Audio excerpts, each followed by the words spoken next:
가는 말이 고와야 오는 말이 곱다. 남에게 베풀면 언젠가 복이 되어 돌아온다. 우리는 어릴 때부터 귀에 딱지가 않도록 이런 말을 듣고 자랐습니다. 도덕 교과서에도 나오고 부모님도 늘 말씀하셨죠. 착하게 살면 복이 온다고요. 반갑습니다.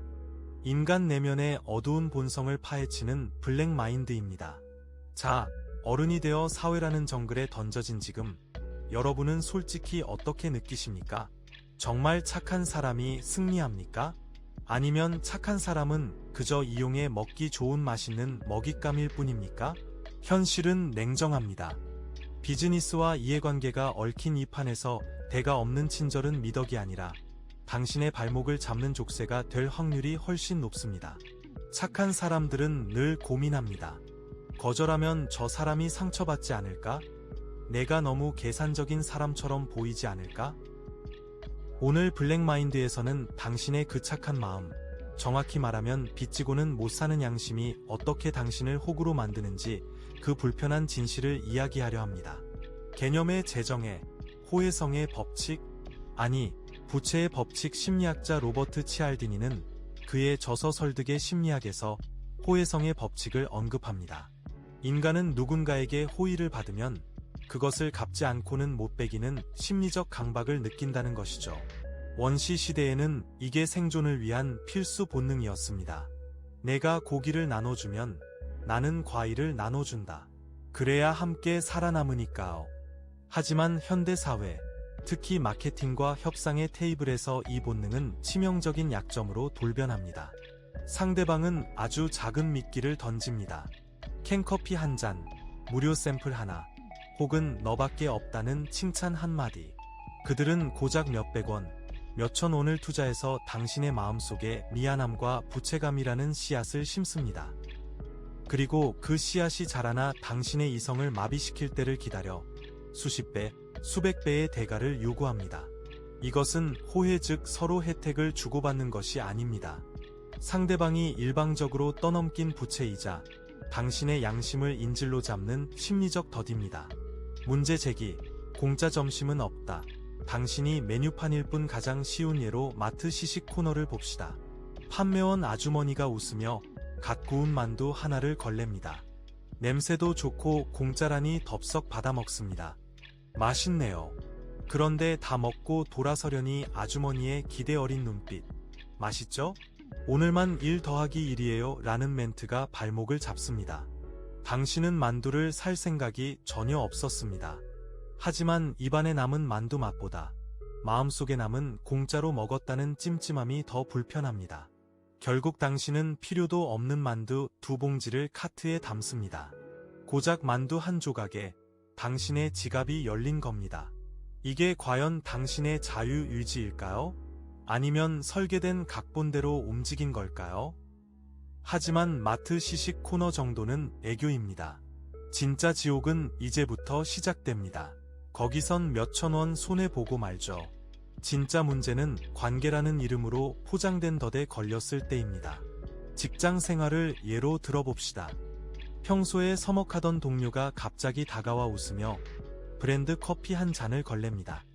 김 대리님, 요즘 고생 많으시죠? 이거 한 잔 드세요. 별 생각 없이 고마워요 하고 마십니다. 시원하고 달달하죠. 그런데 며칠 뒤 그 동료가 쭈뼛거리며 다가옵니다. 김 대리님, 죄송한데 이번 주말 당직 좀 바꿔주시면 안 될까요? 제가 급한 일이 생겨서요. 순간 며칠 전 마신 5,000원짜리 커피가 목구멍에 딱 걸립니다. 평소 같으면 주말엔 선약이 있어서요 라고 딱 잘라 거절했을 텐데 그놈의 커피 한 잔 때문에 말이 안 나옵니다. 아, 저번에 커피도 얻어먹었는데 거절하면 내가 너무 야박해 보이나?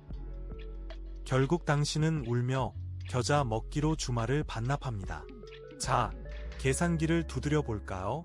당신은 5,000원짜리 커피 한 잔을 받고 당신의 황금 같은 주말 휴식을 내주었습니다. 이게 공정한 거래입니까? 아니요. 이건 사기입니다. 이게 바로 호혜성의 법칙이 가진 가장 악질적인 특성, 불공정 교환입니다. 이 법칙은 교환되는 가치의 크기를 따지지 않습니다. 오직 빚을 졌다는 불편한 감정만을 강조하죠.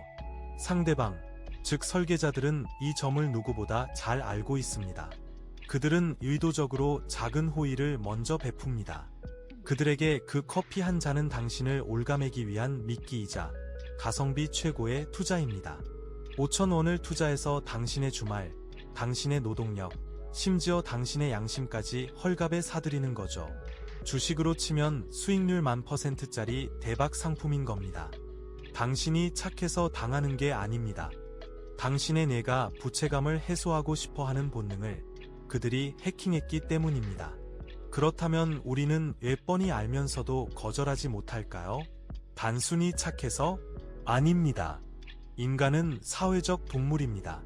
무리해서 배척당하는 것을 죽기보다 두려워하죠. 호혜성의 법칙을 어기는 사람, 즉 받고 갚지 않는 사람에게 사회는 아주 무서운 딱지를 붙입니다. 바로 배은망덕한 놈, 염치 없는 인간, 거지 근성. 우리는 이 딱지가 붙을까 봐 공포에 떱니다. 설계자들은 바로 당신의 이 공포심을 이용합니다. 내가 먼저 베풀었으니 너도 거절하면 나쁜 사람이 되는 거야 라는 무언의 압박. 그들은 당신을 착한 사람이라는 감옥에 가둬두고 열쇠를 쥐고 흔듭니다. 당신이 거절을 망설이는 그 순간 상대방은 속으로 웃고 있습니다. 당신의 도덕성이 당신의 발목을 잡고 있다는 걸 확신하니까요. 착한 사람들은 남에게 상처 주는 것을 두려워하지만 정작 그 과정에서 자신이 난도질당하고 있다는 사실은 외면합니다. 그럼 우리는 어떻게 해야 할까요? 산속에 들어가서 혼자 살아야 할까요? 아니면 누가 호의를 베풀 때마다 됐어, 너 무슨 꿍꿍이지? 하고 쳐내야 할까요? 그건 사회생활을 포기하겠다는 거죠. 우리는 호의를 받되 빚은 지지 않는 기술이 필요합니다. 블랙마인드가 제안하는 해답은 명쾌합니다. 상대의 행동을 호의가 아닌 전략으로 재정의하라. 첫째, 마음속에 방화벽을 세우십시오. 상대방이 원치 않는 선물을 주거나 과도한 친절을 베풀 때 마음속으로 냉정하게 선을 그으세요. 아, 이건 순수한 선물이 아니라 영업 전략이구나.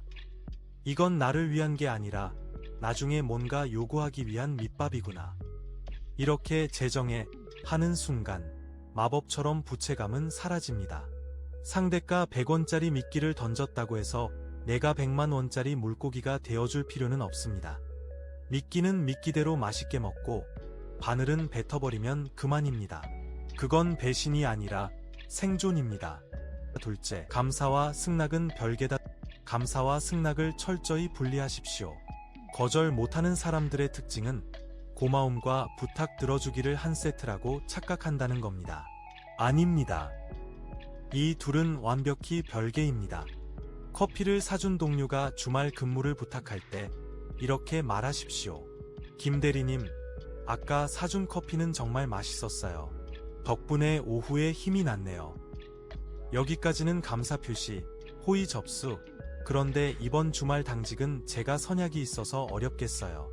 죄송해요. 여기서는 부탁 거절, 거래 거부. 보세요. 커피에 대한 감사는 충분히 했습니다. 하지만 그게 당신의 주말을 내놓을 이유는 되지 않습니다. 만약 상대방이 내가 커피도 사줬는데 너무하다 라고 나온다면 축하합니다. 그 사람은 애초에 당신을 동료가 아니라 자판기로 보고 있었다는 증거니까요. 그런 관계는 빨리 손절할수록 이득입니다. 기억하십시오. 거절은 상대방을 공격하는 게 아닙니다. 당신의 소중한 시간과 권리를 지키는 정당방위입니다. 착한 사람들은 늘 남에게 상처 줄까봐 걱정합니다. 하지만 그 과정에서 정작 나 자신이 난도질 당하고 있다는 사실은 외면합니다. 남에게 좋은 사람 되려다 나에게 나쁜 사람이 되지 마십시오. 당신의 인생에서 가장 먼저 챙겨야 할 VIP는 바로 당신 자신입니다. 세상에 공짜는 없습니다. 누군가 당신에게 이유 없는 친절을 베푼다면 그는 당신을 통해 무언가를 얻으려는 겁니다. 그 의도를 간파하는 눈을 가지십시오. 그리고 당당하게 거절하십시오. 착한 것은 죄가 아닙니다. 하지만 약해서 착한 척밖에 할 수 없는 것은 죄입니다. 이제 그 착한 사람이라는 가면을 벗어던지고 냉철한 블랙마인드로 세상을 보시길 바랍니다. 오늘의 결론입니다. 만약 당신이 공짜 점심을 즐기고 있다면 명심해라. 메뉴판에 적힌 진짜 요리는 바로 당신이다. 지금까지 블랙마인드였습니다. 구독과 좋아요는 저에게 빚을 지는 게 아니라 지혜를 얻는 투자입니다. 감사합니다.